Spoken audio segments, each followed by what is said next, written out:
আসসালামু আলাইকুম। আজ আমি আপনাদেরকে দেখাবো অল্প সময়ে খুব সহজে কিভাবে মুড়িঘন্ট রান্না করবেন। মুড়িঘন্ট রান্না করার জন্য আমি মাছের মাথা নিয়েছি। মাছের মাথা দিয়ে রান্না করতে হবে। আপনারা যে কোনো বড় মাছের মাথা দিয়ে রান্না করতে পারেন। আমি এখানে তেলাপিয়া মাছের মাথা নিয়েছি। প্রথমে আমি একটা প্যান বসায় দিয়েছি চুলায়। তেল দিয়েছি এখানে হাফ কাপ পরিমাণ। তেলটা গরম হওয়ার পর আমি মাছের মাথাগুলো ভেজে নেব। শুধু মাছের মাথায় দিয়েছে, অন্য কিছু না। আপনারা চাইলে একটু মাছের টুকরা দিতে পারেন। আমি শুধু মাছের মাথা দিয়েছি। আপনার চাইলে যে কোনো মাছের মাথা দিয়ে রান্না করতে পারেন। হতে পারে রুই মাছের বা যে কোনো বড় মাছের মাথা।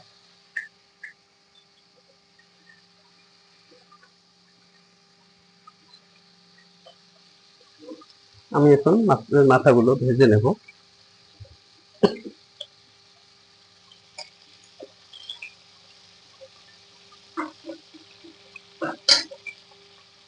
মুড়িঘন্ট আপনারা মুগ ডাল দিয়েও রান্না করতে পারেন বা মসুর ডাল দিয়েও রান্না করতে পারেন। আমি এখানে মসুর ডাল দিয়ে রান্না করবো আজকে মুড়িঘন্ট।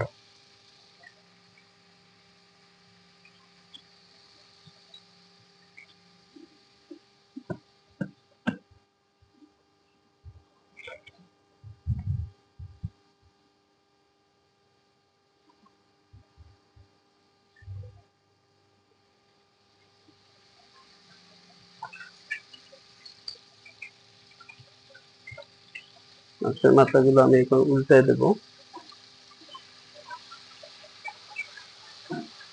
আপনারা সাবধানে উল্টা দিবেন যাতে তেল ছিটকে না পড়ে গায়ে। মাছের মাথা ভাঙলেও সমস্যা নেই, কারণ যত ভাঙবে তত ডালটা মজা হবে।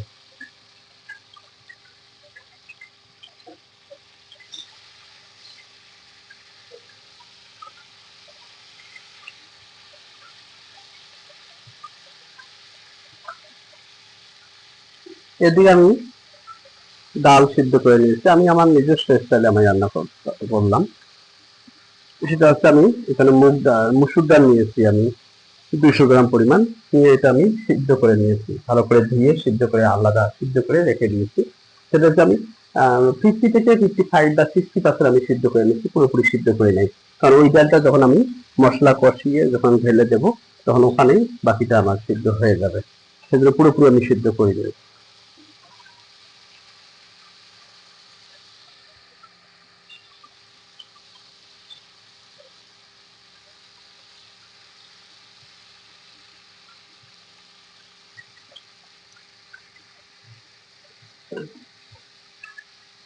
শাকগুলো আমি একটু ভালো করে ভেজে নেব।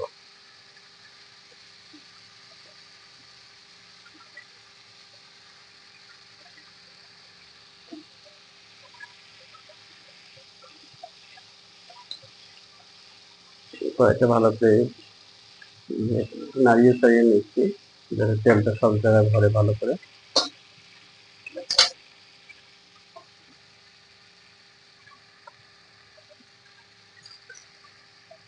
আপনারা এইভাবে বাসায় রান্না করার ট্রাই করবেন, খেয়ে দেখবেন, অবশ্যই ভালো লাগবে, মজা লাগবে।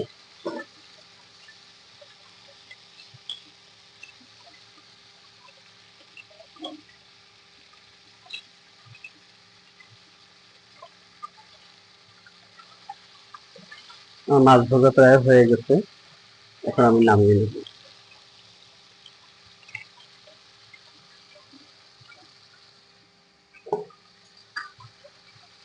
5 মিনিট আমি মাছটা ভেজে নিলাম, এখন নামিয়ে নেব।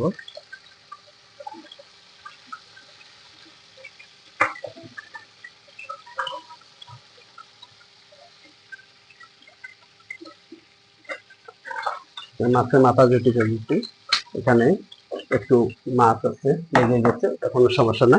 যখন মশলা কষাবো এটা পুরোটাই বের হয়ে যাবে। এখানে আমি নিয়েছি পেঁয়াজ, নিয়েছি হাফ কাপ পরিমাণ।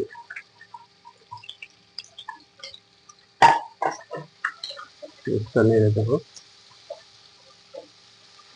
পেঁয়াজটাকে আমি ব্রাউন কালার করে নেব।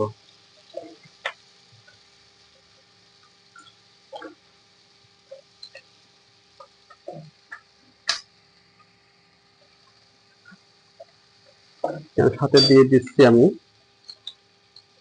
3 টুকরা দিয়েছি আমি দারুচিনি এবং 6টা সাদা এলাচ দিয়ে দিয়েছি। এখানে রেখে দেবো, মশলার স্মেলটা ওখানে ভরে যাবে। পেঁয়াজটা আমার বাদামি কালার হয়ে গেছে। এখন আমি এখানে দিয়ে দেবো আদা রসুন বাটা। আদা রসুন বাটা আমি বেশি দিলাম না, আমি দিয়ে দিলাম 1 চামচ পরিমাণ। আদা রসুন 1 চামচ পরিমাণ দিয়ে দিলাম। এখন আমি নেড়ে ছেড়ে দেবো যাতে আদা রসুনের যে কাঁচা যে একটা ব্যাড স্মেল থাকে ওটা যেন না থাকে, সেগুলো আমি নেড়ে ছেড়ে দিচ্ছি।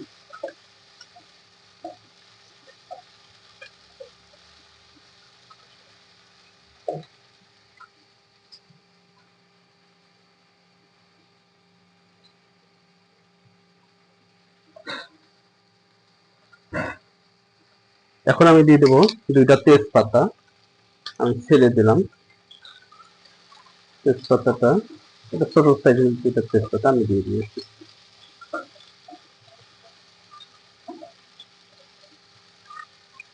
তেজপাতা কষিয়ে নিচ্ছি।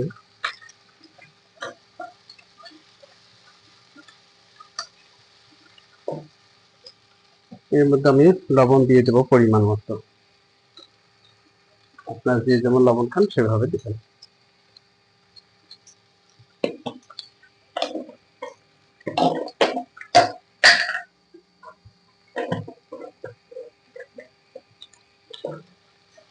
মশলাটা কষিয়ে নিচ্ছি। মশলাটা কষানো হয়ে গেছে। এখন আমি এখানে 1/2 কাপ পরিমাণ পানি দিয়ে দেব।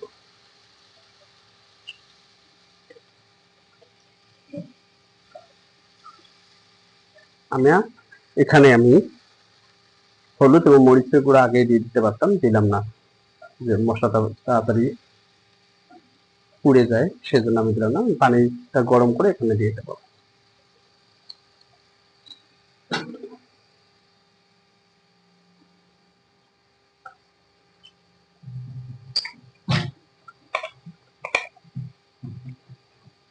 এখন আমি এখানে ঢেকে দিলাম। 2 মিনিট ঢেকে আমি রান্না করবো মশলাটা।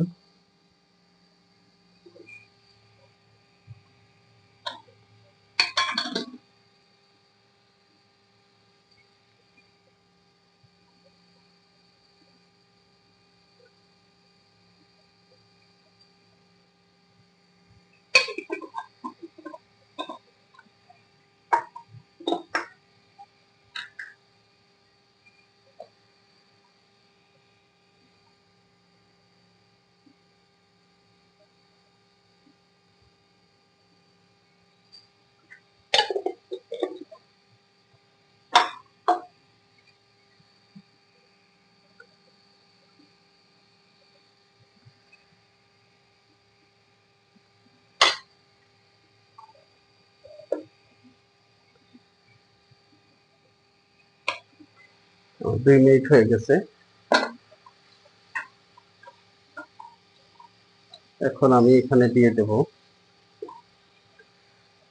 একটা টমেটো, আমি একটা বড় সাইজের টমেটো আমি কিছু করে কেটে রাখছি, এটা এখানে দিয়ে দেবো। দিয়ে নিয়ে দেবো। টমেটোটা দিলে হয় কি মশলা ডালটা তখন ভালো একটা ফ্লেভার আসে এবং খেতে মজা লাগে। আপনার টমেটো না দিলেও হবে। এখন আমি দিয়ে দেবো 1 চামচ পরিমাণ আমি হলুদ গুঁড়া এবং মরিচ। হলুদ গুঁড়া নিয়েছি 1 চামচ পরিমাণ এবং মরিচ গুঁড়া নিয়েছি 1 চামচ পরিমাণ। সবগুলো মশলা আমি এখানে দিয়ে দেবো।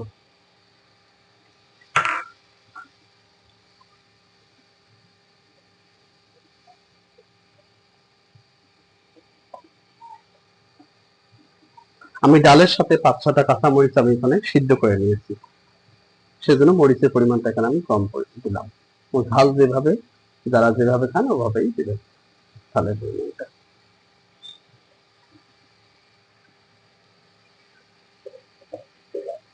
এখন আমি এখানে দিয়ে দেব 1 চা চামচ পরিমাণ জিরা গুঁড়া। এখন আমি মশলা কষানোর সময় জিরা গুঁড়া দিলাম, আমার মুড়ি ঘন্টটা হওয়ার আগে আমি একটু জিরা গুঁড়া দেবো পরে। সামান্য পরিমাণ। এখানে এক্সট্রা কোনো মশলা আমি অ্যাড করলাম না, এগুলো দিলাম। এখন আমি ঢেকে দেব, মশলাটা কষানো না হওয়া পর্যন্ত ঢেকে রান্না করব।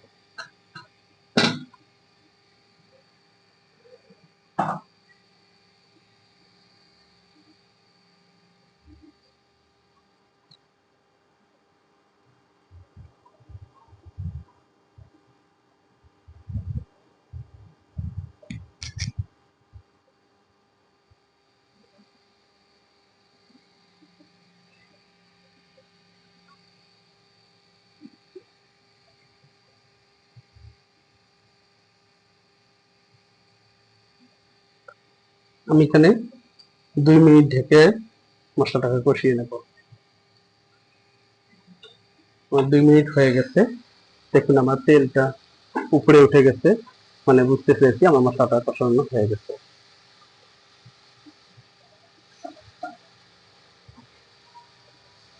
মশলাটা কষানো হয়ে গেছে, টমেটো আমার প্রায় সিদ্ধ হয়ে আসছে। এখন আমি এখানে দিয়ে দেব আমার ভেজে রাখা মাছের মাথাটা। এখানে তেল সহ আছে, তেলটা আমি ভালো করে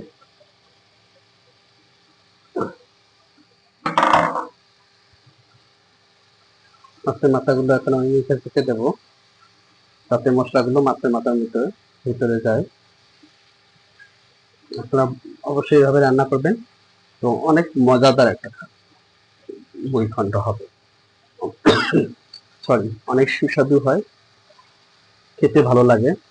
তো এইভাবে মুড়িঘণ্ট রান্না করলে কেউ উঠতেই চাবে না খাবার টেবিল থেকে।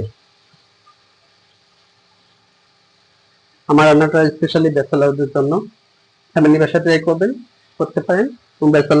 ব্যাচেলাররা এখানে দেখে দেখে অতি সহজে আপনারা রান্না শিখে যাবেন, একবারে কোনো ঝামেলা ছাড়া। এখানে আমি মিডিয়াম আছে 2 মিনিট ঢেকে রাখবো।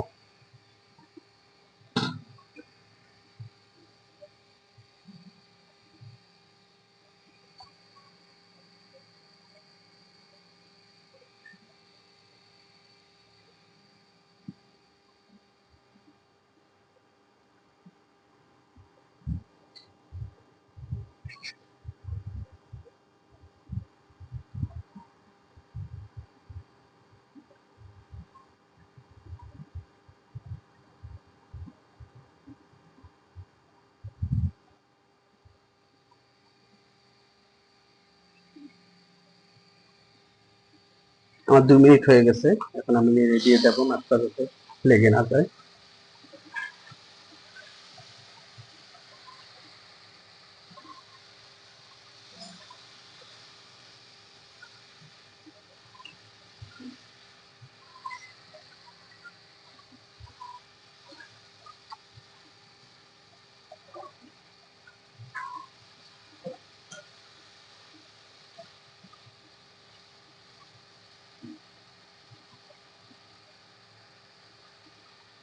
এখন আমি দিয়ে দেবো 1/2 কাপ পরিমাণ পানি, মাছটাকে আরো একটু ভালো করে সিদ্ধ হওয়ার জন্য।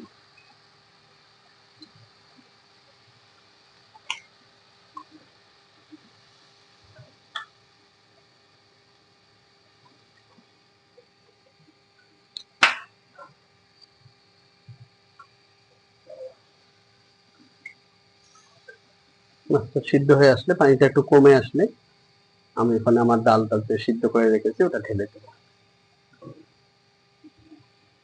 আমি এখন 5 মিনিট মিডিয়াম আঁচে এটা রান্না করে নেব।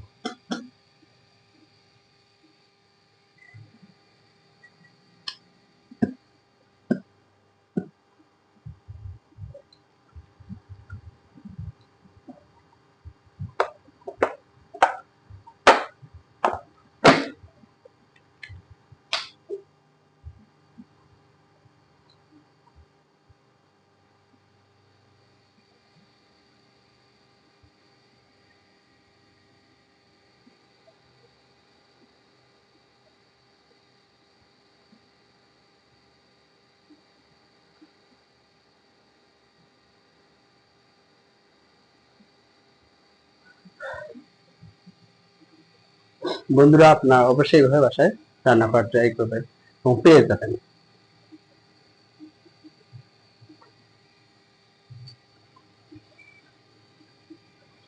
5 মিনিট হয়ে গেছে। দেখুন মশলাটা ভালো করে সিদ্ধ হয়েছে, টমেটোটা ভালো সিদ্ধ হয়ে গেছে।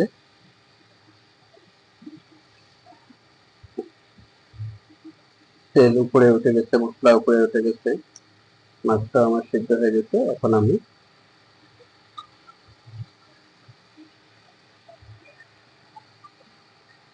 আমি দিয়ে দেব আমার ডাল যে আমি সিদ্ধ করে রেখেছি, ওটা আমি ঢেলে দেবো এখানে। এই দেখুন আমার ডালটা, এই দেখুন আমি এভাবে সিদ্ধ করে নিয়েছি। এখন এটা সব ঢেলে দেবো। আমি এখানে 7-8টা কাঁচামরিচ দিয়েছি, দিয়ে সিদ্ধ করেছি।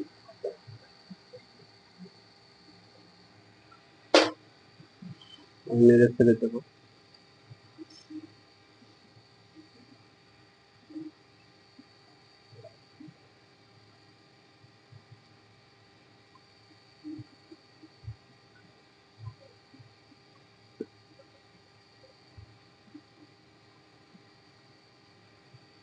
আমার ডালটা প্রায় হয়ে এসেছে। আমি এখন 5 মিনিট মিডিয়াম আছে রান্না করবো। 5 মিনিট পরে আমি নামিয়ে ফেলবো।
আমার 5 মিনিট হয়ে গেছে। দেখুন আমার ডালটা কত সুন্দর একটা কালার আসছে।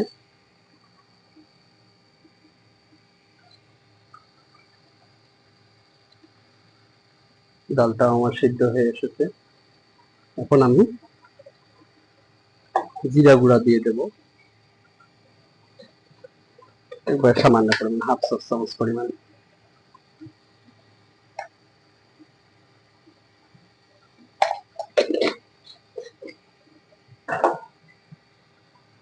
নেড়ে দিয়ে নামিয়ে ফেলবো।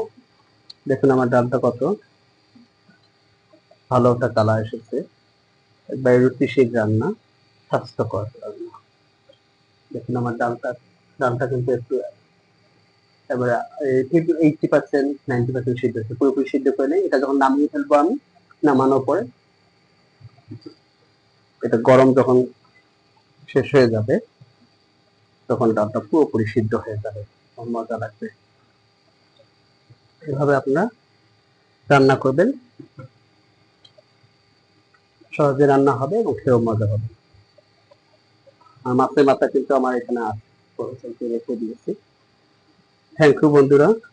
আমার রান্নার ভিডিওটা দেখে যদি আপনাদের ভালো লেগে থাকে, তাহলে অবশ্যই আপনারা লাইক করবেন এবং শেয়ার করবেন, এবং যারা আমার চ্যানেলটাকে সাবস্ক্রাইব করেনি তাদেরকে রিকোয়েস্ট করবো আমার চ্যানেলটাকে সাবস্ক্রাইব করার জন্য এবং আমার পাশে থাকার জন্য।